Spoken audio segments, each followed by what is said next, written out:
We interrupt this Morgan Wallen concert to let you know that there might be a surprise visitor on campus. Also, this week, what you talking about, Willis? We will talk about message boards. Anyway, stick around. This is the Locked On Ole Miss podcast. You are Locked On Ole Miss, your daily podcast on the Ole Miss Rebels.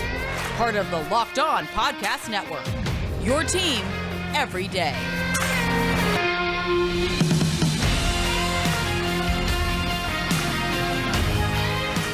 This episode is brought to you by FanDuel Sportsbook. It's the official sportsbook of Locked On. Make every moment more. Visit FanDuel.com/LockedOn today to get started. Also, thank you for making the Locked On Ole Miss podcast your first listen every day. We are free and available wherever you get your podcast, including YouTube. Give us a subscribe. We would appreciate it.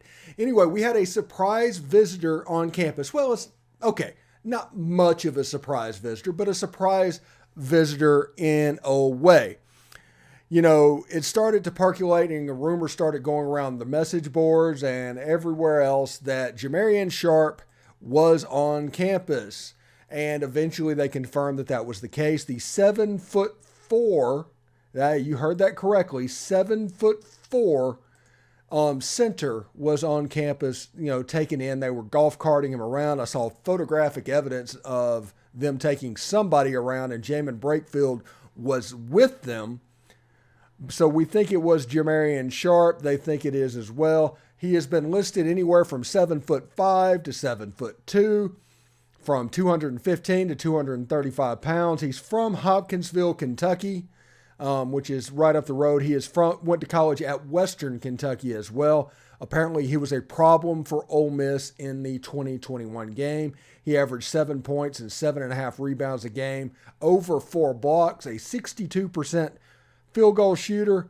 His free throw percentage is up to 50% from 39, just to be wary about that as well.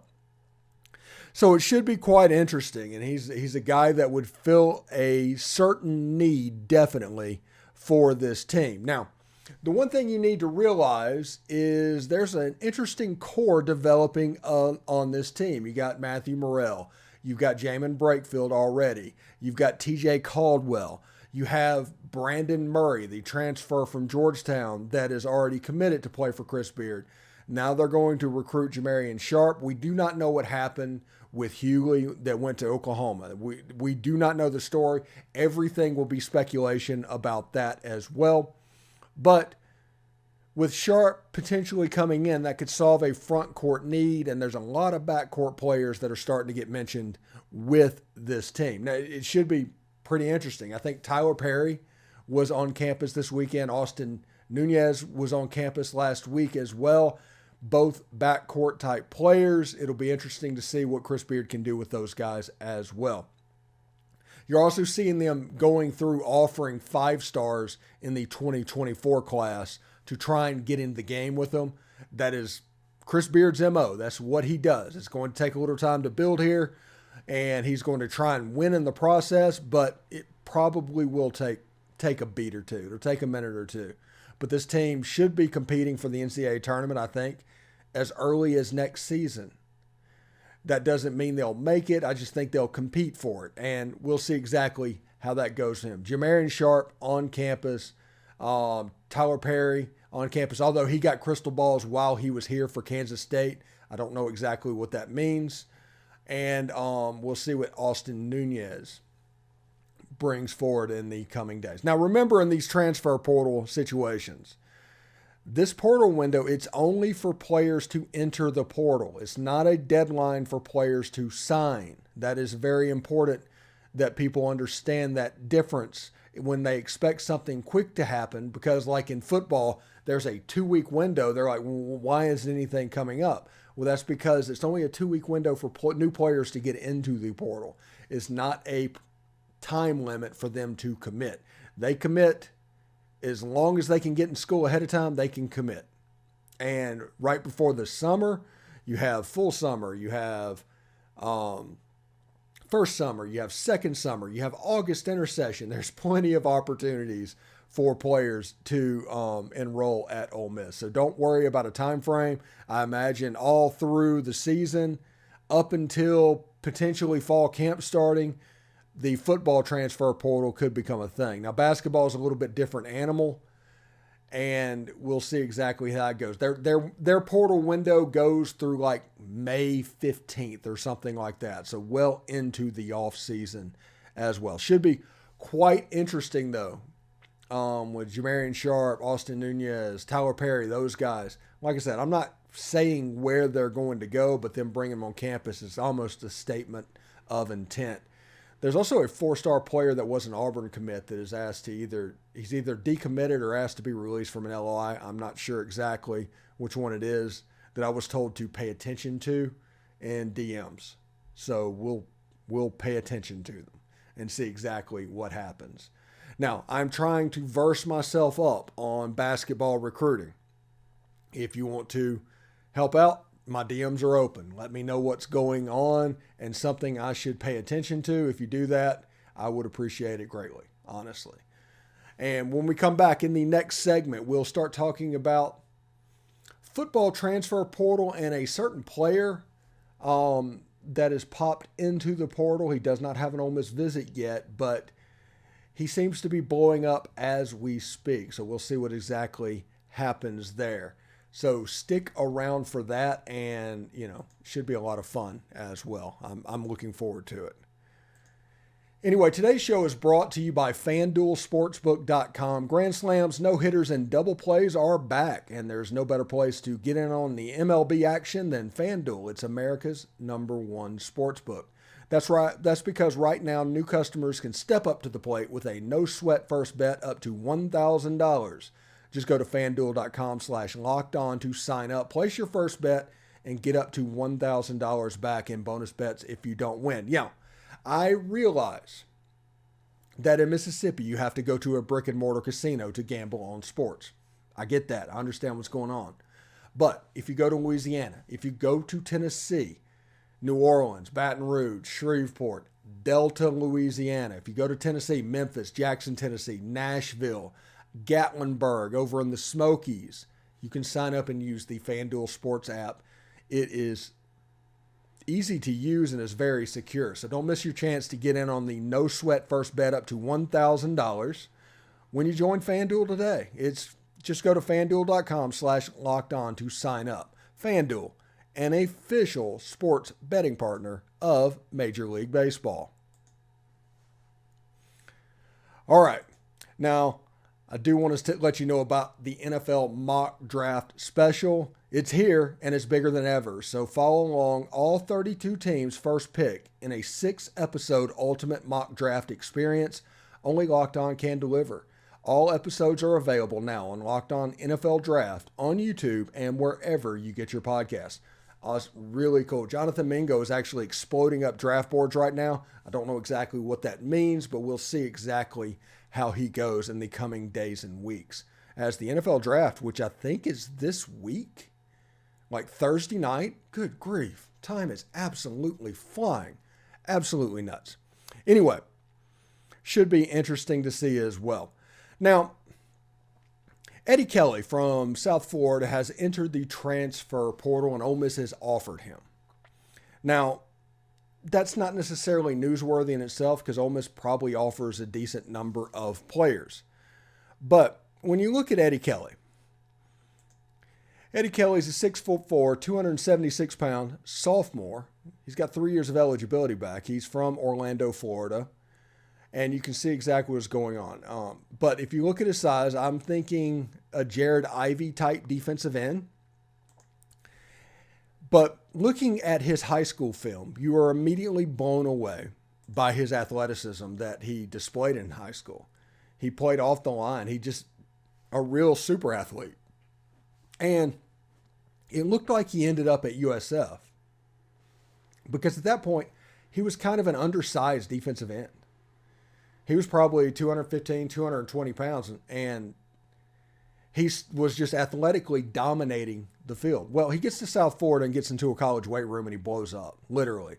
He's up to 276 pounds, 6'4", probably just as athletic, and as looking like he could be a little bit of a force on the defensive line for USF moving forward, or wherever he ends up going into the transfer portal.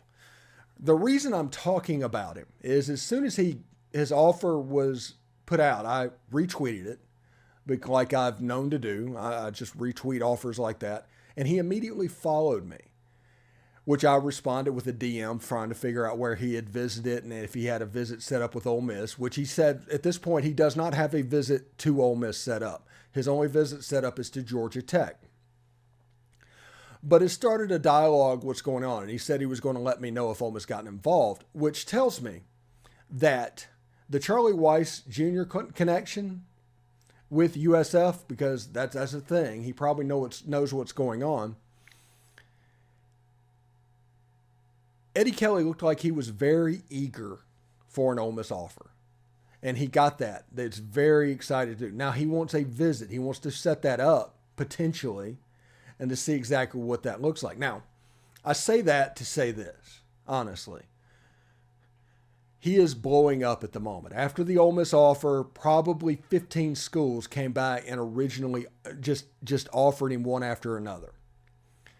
So it's going to become more of a competition than you think it will be. And this type of year, these type of body types is going to happen. But he's a really good player and somebody to absolutely keep an eye on, because he has a chance to be special and he has development room, especially for somebody like Pete Golding on this Ole Miss defense. It gives you size for a strong side defensive end. It gives you athleticism for a strong side to play at an exceptional level. It helps. Anything that can, if you have three techniques in nose guards that can soak up double teams, that means your outside guys are going to have one-on-ones. You need people that can win. If they can win those one-on-ones, you have a chance to have a very effective defensive line. He is a kid that I think that is athletic enough and is big enough to play the strong side defensive end to win those one-on-ones. That is my point. I think everybody should pay attention to Eddie Kelly. Like I said, he does not have an Ole Miss visit yet, but he's somebody I think we should keep an eye on, if that makes any sense whatsoever. If it does not, it does not, but it is what it is. Anyway, when we come back, we are going to have What You Talking About Willis. And this week on What You Talking About Willis, it's message boards, and specifically toxicity of message boards. So we'll see what's going on with that. So stick around. Thanks for making the Locked On Ole Miss podcast your first listen every day. We are free and available wherever you get your podcast, including YouTube. So do us a favor, subscribe to the YouTube channel, hit the bell for notifications, and of course, upvote the video as well as comment down below. We'd appreciate it very much. So for the last 25 years, roughly, maybe even a little longer than that, one of the ways that fans have been able to gather and meet are the message board. Fantastic avenue for fans to where you can meet all kinds of different people. You can get news updates right there. It is a really good thing. Or, well, it's supposed to be. When I was at Rivals.com, and this was probably 15 years ago at this point, give or take, they've let us know, because I worked in the video department and we were all having like a general Rivals type training. And this was a recruiting service, and you would think recruiting would be the number one avenue based on that site, but it wasn't. Video was not as well, even though we did video. It was the message board. It was something that they made a conscious effort to protect at all costs. That message board was a way to trap people and get them to come back. And I don't mean that in a negative way. I mean that as a way that is a reason that viewers stay on the site and stay on the page. It's sticky, I think is the way they put it. The message boards are sticky because they all want to see what everybody has to say. So I say that to say this. In 25 years, opposing fan bases have figured out how to use the free trial system, and some of which actually pay for the right to do this, an avenue to sow discontent on those message boards and try and affect the mood of the other side. And one team is not greater than the other. They all do it. But the problem with it is kind of the reason it was so great in 1998, in 2005, is not the reason it's there now. It's not the same place. Message boards have turned into one of the most toxic places on the internet. Whenever you hear about something bad going wrong, you often hear about message boards where they've been able to sow discontent. So message board for college teams have become places where fans of rival teams with an additional $10 lying around could join and sow that discontent. You've all seen it if you're on a message board. Ole Miss gets a commit. They immediately comes in and somebody tells you why that's not that big of a deal. Or why isn't this happening instead? And all of this goes on, but it never addresses why you should be happy about this commit. It has forged a way that negativity can permeate within a fan base and a small group of people. And this group of people are some of the most ecstatic fans on the net of your team and of the other team. It is where fanaticism resides. It has caused fans to be extreme sunshine people, the ones that no matter what happens, you're not allowed to say a single thing negative because they're so used to what's happening on the other side. So what you have is an extremely toxic place where conversation is not encouraged anymore. And because of that, you just have to deal with what is being said. You might go there for updates from the mods, but any chance of really having a conversation, that's dying. And because of that, message boards are dying. Because honestly, if something isn't fun, if you don't get enjoyment out of it, you are eventually going to quit coming. You're going to quit going because that's just the way things work. I mean, it just happens. And because of that, subscription sites are going down. Slowly but surely. Right now, they're the only place to get there. But eventually, 25 years ago, the main places that people were going were newspapers. Those died and people tried to figure out where to go. So as, in my opinion, subscription sites kind of slows down and kind of the model of coverage for college football teams slow down, you have a situation where free models. If you look at Ole Miss, just for instance, the Grove Report is a perfect example of a free model. They aggregate from all over the place. Anything that is news that comes out, they do an article on it and put it on there. So you can follow that and be completely up to date, honestly, without opinion, on everything that happens within Ole Miss football. Same thing happens with the Rebel Walk. Follow the Rebel Walk. It's a free source. They do the same type thing. And of course, the Locked On Network is a free source as well. Those three avenues allows you to stay current, allows you to stay up to date. And you don't have to worry about that message board type feeling where people have figured out analytically over a quarter of a century how to manipulate them to elicit the reaction they want to elicit. It's going to the point where people on message boards, they can virtue signal. They want to seem like a super fan and a big fan. They might be Johnny Positive guy, even though they don't believe a word of it. If they want to seem like they're super concerned about what's going on, maybe they're negative about most everything. And then, of course, you have the trolls on all sides that come in and just make that unbearable. It's become a place where opinion is not respected unless it is the opinion held by the loudest amount of the masses. It just is. Kind of is what it is. But anyway, yes, a toxic message board environment. And honestly, I mean, there's not much you can do about them at this point. Like I said, not talking about any message boards. This is all message boards. You can just talk about whatever you want to talk about. Those message boards are pretty much exactly alike. So take it for however you want to take it. So we're going to get out of here in just a second, but to recap today, we had Jamarion Sharp as a quote, surprise visitor for Ole Miss basketball. We had Eddie Kelly get an offer from Ole Miss, and it was just really cool that he immediately followed me on Twitter. I wanted to talk about him as well. He's a super athletic, super big player that could be a nice fit on this defense. We'll see exactly where that goes. And we talked about message boards in What You Talking About, Willis. So should be pretty interesting now that the concert is over and we can get back to our regular scheduled program. Maybe people and things will start to take off as well. We are entering in the last week of the college football transfer portal window. So players that want to get in have to get in before April 30th. After that, they've stuck. If there's a player from an SEC school, they cannot transfer to Ole Miss and play immediately.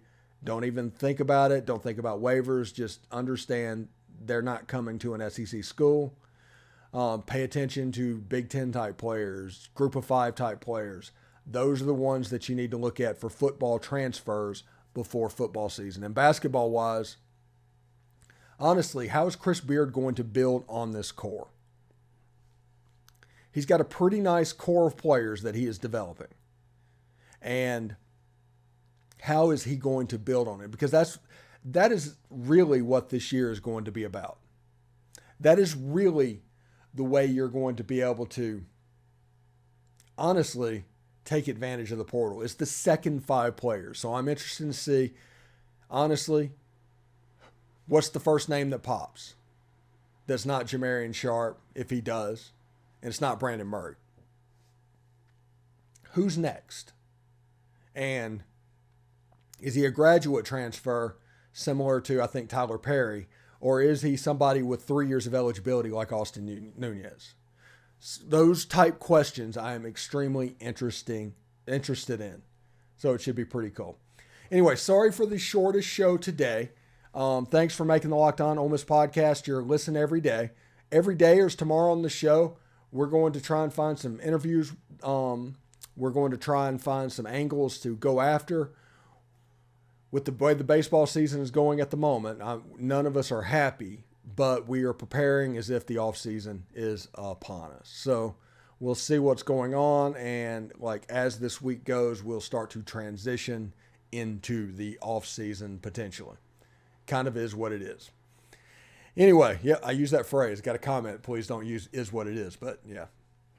Yeah, I almost made a full episode without saying it, and then I did it anyway. Anyway, I will see you guys tomorrow, you folks tomorrow, and I hope everybody has a good day, and hotty toddy.